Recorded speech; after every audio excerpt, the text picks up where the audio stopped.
thank you so much for having me. It's such an incredible opportunity to be able to share with everyone a little bit about what we've learned at the Delta over the past few years, which has been a lot. There's been a lot of failing and a lot of learning. So I'm hoping that at the end of this, you can walk away with some practical tools that you'll be able to leverage. Unfortunately, I wasn't able to be here for the first 2 days of this, as I actually flew in from Europe specifically to speak here today. I am very nervous because I feel like I haven't given an in-person talk since before COVID. So if I stutter, please forgive me.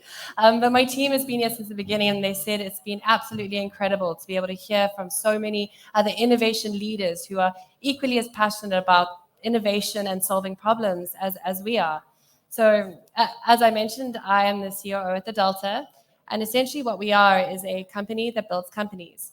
So we get to work with founders, with startups, with scale-ups and investors every day, which means that innovation really is part of our DNA. So today I'm going to be speaking a little bit about how you can take an idea from 0 to 1. The title I wrote on a very late night, and then when I read it today, I was like, oh my God, it's the longest title in the world. So this is a shorter version of it.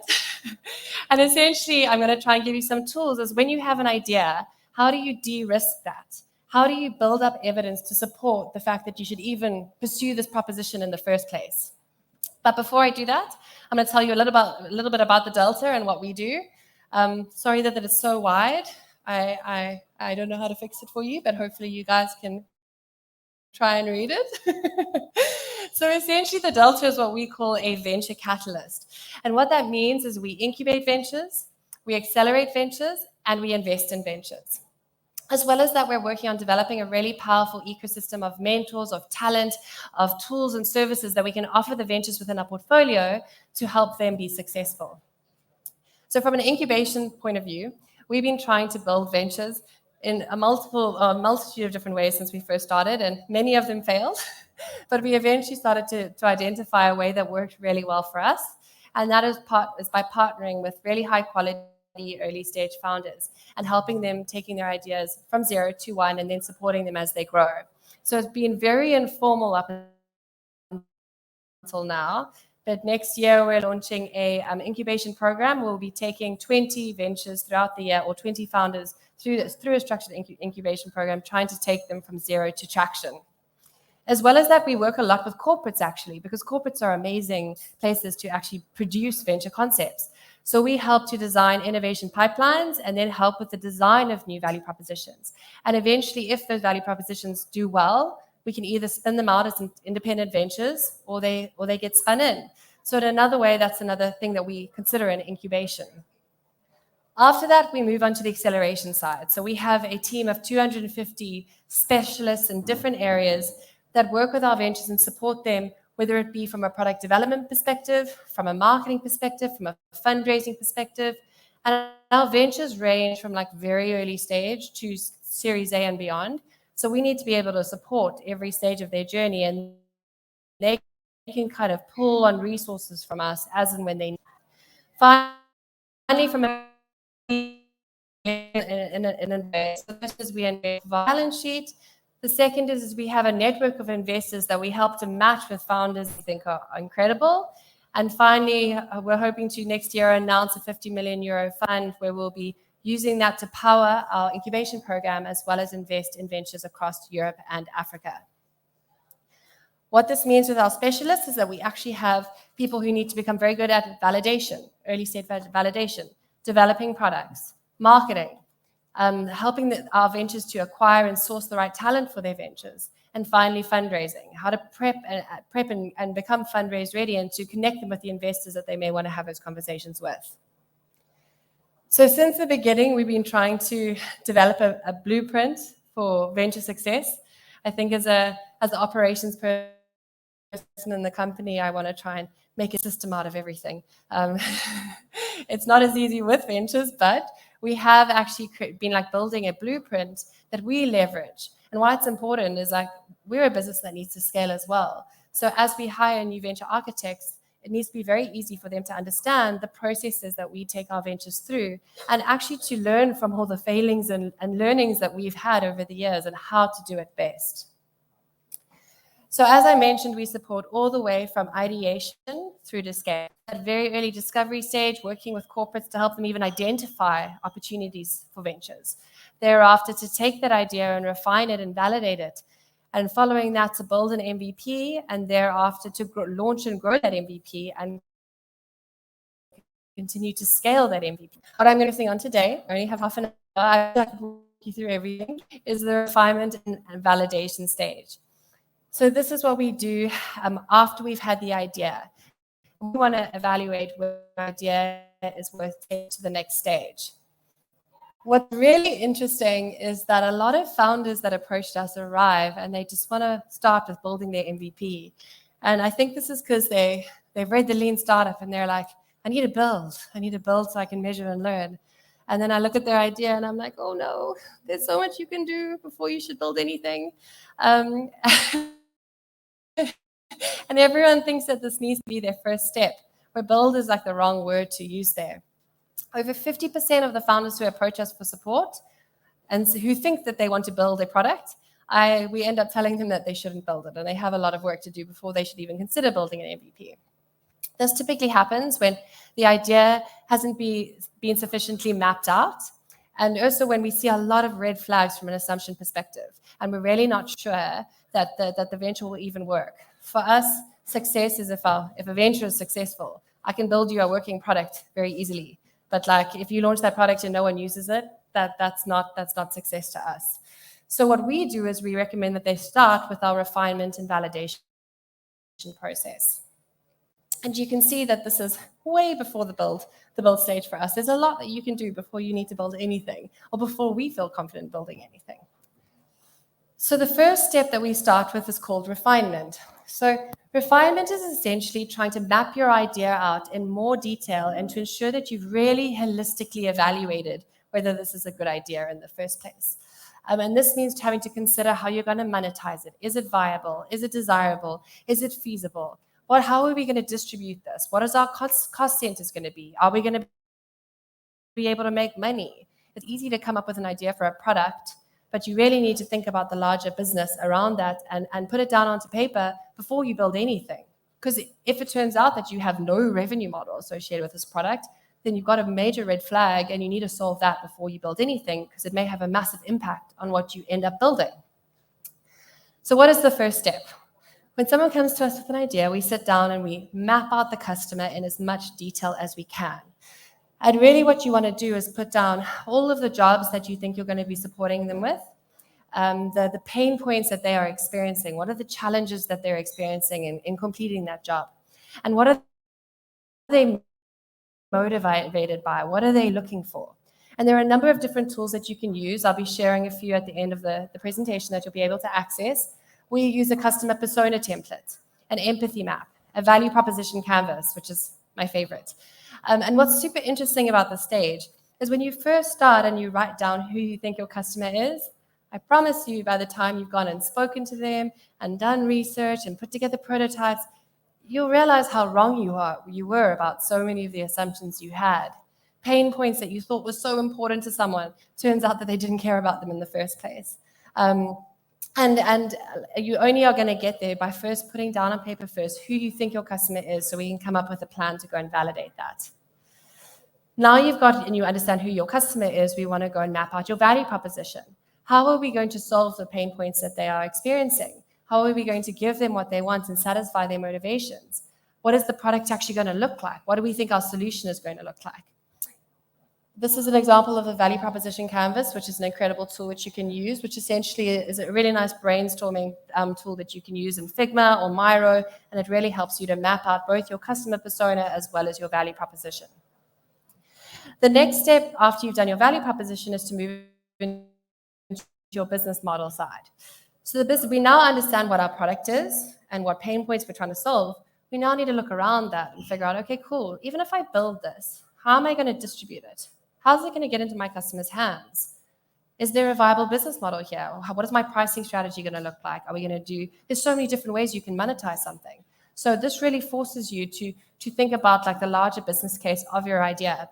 And the tool that we have here is the business model canvas, which is an incredible, again, map that you can use, which pulls out all of these questions. pulls out your channels, your segments, your activities. What are you going to need to do? What partnerships are you going to depend on? What are your cost centers going to be?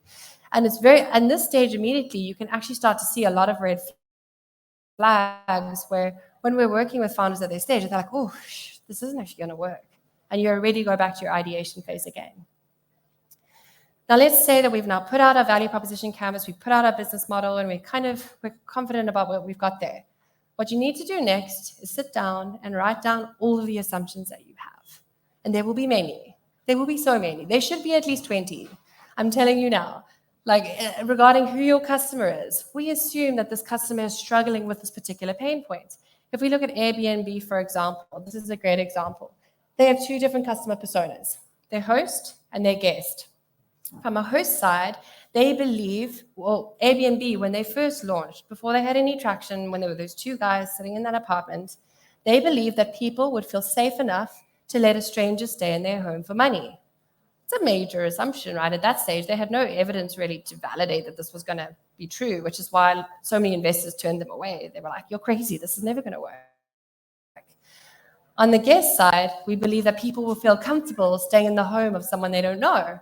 Those are two assumptions that were so key to the entire Airbnb proposition. And they had to go about finding a way to validate that and prove to investors that this was it's actually possible. And this assumption is true. So in this case, I have two. What I suggest you do is you put down your business model canvas and your customer persona, and you sit down and you try and write down at least 20 of them. And you will be able to find them, I promise. We then want to figure out which assumptions should we focus on. What do we prioritize testing? There are other frameworks that you can use to do this. There are loads of different prioritization frameworks that you can use. What we use is a very simple thing, which is a importance evidence axis. So you have your x-axis, which basically ranges from I have a lot of evidence to support this assumption versus I have no evidence at all. And how important is this to my business?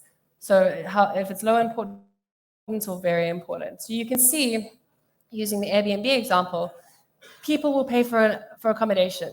There's a lot of evidence to support that. It's an assumption, but it's a highly validated assumption, and it's very important to our business model, but we don't have to focus on that one. People will feel comfortable renting a room in their home to a stranger in exchange for money. There wasn't a lot of evidence to support that at the time, right? So that is sitting in a high importance and very little evidence area. And it's in that quadrant that you're going to find your leap of faith assumptions, the assumptions that you need to start out with prioritizing and start out with testing. So at this stage, you're ready to start your validation. You've mapped out what you think your value proposition is. You've mapped out what you think your business model is, and you've identified all of the assumptions that underpin that, the assumptions that need to be true in order for your business to actually work. Now we have to figure out how we're going to go and validate it. So for us, we try to run very structured experiments. We really sit down, and regardless of what experiment we decide to use, we like to sit down and write down what is our success criteria here. How do we validate this, that this assumption is actually true? And what is our success criteria, at which point we'll evaluate whether this was a failure or a pass? And the reason this is so important is because you are not going to want your assumptions to be false. You are going to hope that they are all true. And it's the worst thing, because you fall so in love with your ideas, and then you go out and someone says, oh, I would never use that. And you're like, no, they don't know. They're not the normal person, you know? And you come up with all of these excuses to try and make sure that your original idea stays true, but it won't. There will be times that your assumptions are going to be blown out of the water, and you're going to have to start from scratch. So my advice to you is to run very structured experiments where you define your success criteria and you try to hold yourself accountable to those. Because if you don't, it's going to be very easy to ignore the evidence. So we've now got an idea of what our assumptions are. We need to select which experiment we want to use to go and validate this. I think everyone knows the traditional landing page MVPs, or the Wizard of Oz. Landing page MVP, we have some amazing ones done by Dropbox did one. I think Tesla did one for their new car. That's another famous example of a landing page MVP. And Wizard of Oz's and landing pages are always the one that people go straight to. But another experiment is just go and talk to your customers. So I have the assumption that Airbnb, let's use that example. We had the assumption that they wouldn't feel comfortable. We're going to run an experiment where we're going to talk to 5 people who own apartments and ask them whether they feel they would be comfortable. If 100% of them say that they're not, there's no way in hell they're going to do that, we need to go back to the drawing board and either try and solve that or potentially pivot. So you don't have to use like these more complex experiments. You can actually start out very, very simple. Once you've selected the experiment you want to use, and there are so many resources online. If you look up an experiment library, it'll bring up like hundreds of these things for you to leverage. What I would advise is that you want to spend as little as possible when you have less evidence. So the less evidence you have, the less you should spend. So before you've gone and done any validation, start with an interview. That's a good indicator. You don't want to start like building like an app and then going and testing it and then finding out that you were horribly wrong. You should iterate and run experiment by experiment. And as you gather more evidence to support your proposition, you can start to invest more and more and more. The typical thing that we'll go through specifically with our B2B propositions is we'll do 1 to 2 rounds of interviews typically. We'll put out a survey. We'll put together a prototype and do some prototype testing. We try to get someone to sign a letter of intent where we show them what the prototype's going to look at and say, will you sign up for this before we build it? Which is very hard. You start saying you start achieving, and as you get more confident, you can start to invest more and more. Part of your plan is you need to define what success is. So your success criteria must be quantitative driven. And this is super powerful actually when you get the results. And I'll give you an example just now. So here's an example of an assumption and an experiment that we're going to go. In order to validate that we believe people will let strangers sleep in their spare rooms for money, we are going to run a survey. We are successful if 60% of participants indicate that they would see no issues with us. It's a poor example, but it's an example of how I've defined a success criteria. And now I can go and run my experiments and see what happens. And I can evaluate the data that I get back from that. So once you've got your experiment selected, your success criteria selected, you go and you run the experiment and you have to see what happens. It's either going to go well, which means that you've got some evidence to support it and you can now go and spend maybe some more on a higher fidelity experiment, or it's going to go poorly and you have to go back to the drawing board. And you'll either decide to kill the idea and be like, this is a horrible idea, it's not going to work. Oh my gosh, let's start again on something else. Or you're going to adjust it and pivot. And you're going to go through the entire process that I've just taken you through again. You're going to revisit your assumptions, you're going to reprioritize, and then you're going to go back into your planning, your experimentation, and the observation of whether you learned thereafter.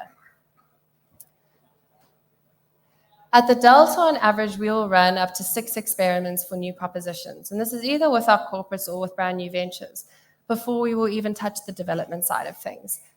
On average, it takes up to 6. And like that example, that sequence I showed you before is a very, very, very typical thing for us. So we can spend up to 3 months sometimes in the validation phase, trying to make sure that this is actually worth us investing into, because developing a product is actually really expensive.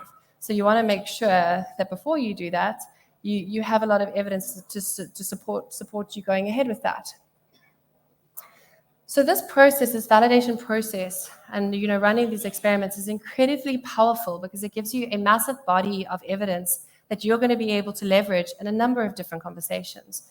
So the first one, when you're going out before you've built anything, if you're going to try and raise like an angel round from your friends and family, by running these experiments, it's giving you like some incredible statistics that you can use to try and persuade them. If you didn't have this and you just went to them and be like, I have a great idea, like that's all you have. But if you go to them and say, I have a great idea, I spoke to 10 different customers in the segment and 80% of them said they would be interested. I then ran a survey and 85% of the people validated that they're experiencing this pain point and 82% of them said they would be interested in exploring solutions.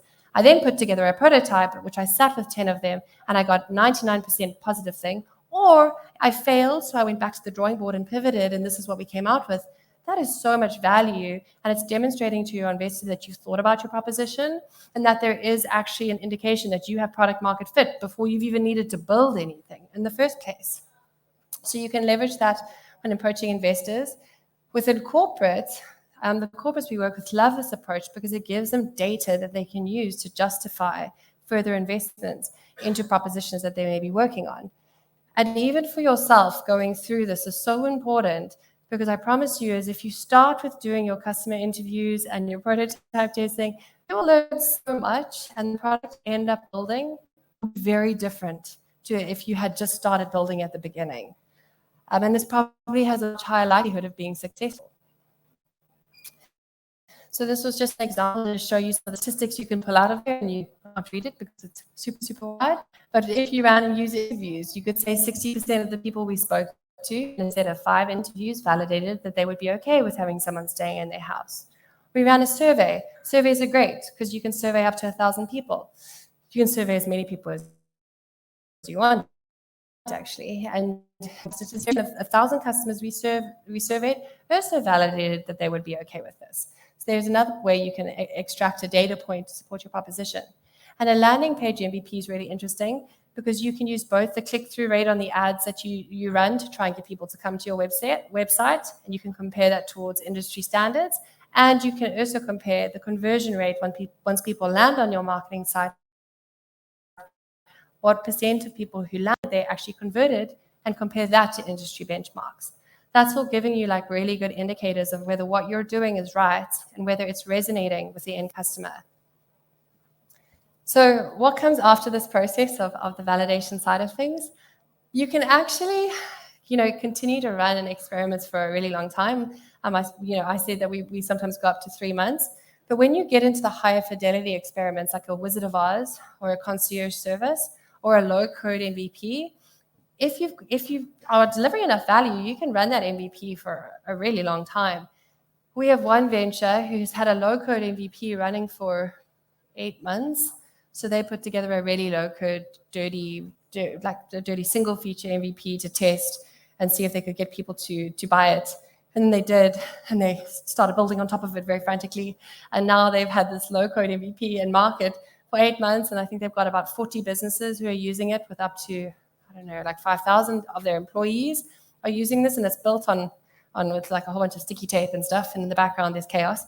But they're now at the stage where it's actually a corporate venture. They've gone to the corporate and they've said, we have 30 paying customers on our really, really dirty MVP. Please, can we have some more money? We set them up a more scalable MVP. They've developed evidence in a very sequential way, which can continue to enable them to unlock funding at different stage gates. And now we're at the stage where they actually have to raise a much more significant amount of money, right, to help them build a proper custom web app and mobile app that they can now continue to take to market and scale properly. So it really will vary from venture to venture. Some ventures will go a lot faster, others will take some time, and every venture is completely unique. But if you follow this framework of continuously trying to iterate towards more and more evidence, it really does help you become more and more confident yourself about whether you should even be pursuing this thing in the first place. So I think that it's like, hopefully this was valuable, and like that's the end of the you can leverage. Maybe I can tell you more about the design, build, and launch and scale side of things, but I think I may already be out of time. And yeah, I don't know if there's a little bit of time. I'm not actually sure. I've actually put a QR code here that you guys can scan, and there's a whole bunch of insights. You can get a business model canvas, value proposition canvas, some testing and learning which can be used to run experiments, an assumption prioritization axis that you can leverage, and then there's also a guide in there specifically to enable you, which helps you do kind of with the number of experiments you can potentially leverage when you go. Alex, you're amazing. So, a round of applause.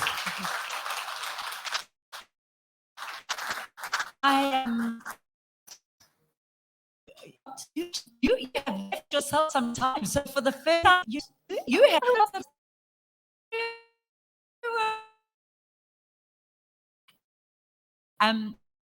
can we ask some questions, please? Did I see a hand, Brenda? Did I see a hand? I saw a hand. I did not see a hand. Any questions? I've got a hand. I've got 2 hands. Here we go. You're currently based. How do you think you're currently based, I think, predominantly in Europe, find sort of the cross-border, I suppose, how do you find the cross-border customer base with looking at Africa, but then looking at Europe, especially with the difficulty we have in Africa of getting funds to Europe? So we have about 50% of our ventures are actually South African based and about 50% are European based. So with the ventures in South Africa, it's interesting. Quite a few of them have actually moved internationally to go and unlock more funding. One is Strove. I think they've just moved to the UK, and another one is Digs Connect. They've also moved over there for that exact reason, that it's very difficult. The funding environment here is quite tricky. With the earlier stage or ventures within the South African market, we try to focus on either investing ourselves or sourcing South African investors, because I think also German investors and European investors have less appetite for investing in South African very, very early stage ventures. From the European side of things, like our European investors there, they actually are becoming a lot in ventures, which is interesting. So that's been amazing, as a lot of the fintech ventures we've been working with, the European investors actually want access to that because they're starting to see that there's actually a lot of potential that's coming out of this market. So I think it's slowly starting to shift. But yeah, it's up until recently, it was quite segmented. And, I think another thing, just talking to the different customer behaviors, it can be very tricky. We've actually had to kind of create specialist teams to work on German ventures versus South Africans, just because like the German customer is so different. They're completely different, and what's important to them is like we sometimes find it a bit silly. Like from a good example is like data privacy is so important for them. So it means that the way you approach your product design is completely different to when you're working in the South African market, where it isn't as important. So there's also nuances in the different markets from a venture design perspective, which is also incredibly interesting. Oh, we've got another one. We've got another one. I know. Hi, Alex. Thank you so much. My name's Paul. I'm from a company called Zindi. We've just graduated from the Founders Factory Africa Scale program. So loving all this. Thank you. Loving all the talk of experimentation. I think it's super important. And in general, I think this was an amazing presentation. My question is around, like, this is very nice on paper. Like, it's great to say, you got to follow this very neat and tidy process. How do you deal with the fact that inevitably ventures are in the middle of doing a million things while trying to figure this stuff out? They've already got customers. They've already got something in the market. They're trying to build product market fit anyway. And where do you find time for the experimentation and the framework that you've laid out? Thanks. So with the much earlier stage experiments, you actually don't have a product yet. So with the ones where you're validating your customer persona and then your idea for what your solution will be, like you're going and talking and doing customer interviews and surveys and putting a prototype together. At that stage, you're kind of still like having a product. So you've got more time. So it's a lot easier then. As soon as you maybe potentially make a Wizard of Oz or a concierge service, actually start to work, things are a bit wild at that stage. But I think then you've started to demonstrate traction, and you're actually going to start building on top of that experiment foundation. So if you put together a proof of concept or Wizard of Oz, and you don't really need to continue iterating after that much, you actually have kind of demonstrated product market fit in a way, and you can now start to continue to build upon that, or actually decide to invest into something more higher fidelity. At that stage, we kind of like stop the experimentations, and it's more about running and trying to support. Now that it's working, we don't really need to experiment that much, but it's very powerful in the very early stages. And it's a lot easier to do it with corporates because corporates like to work a little bit slower. So you can take them through the stage gates, and it's a lot, they are slower than a founder who's like running and they just want to go. So we've had to like change the team that we have versus the corporate. It's like the founders, so they want to be in there owning the base. They're like, have we progressed since 8 faster paced?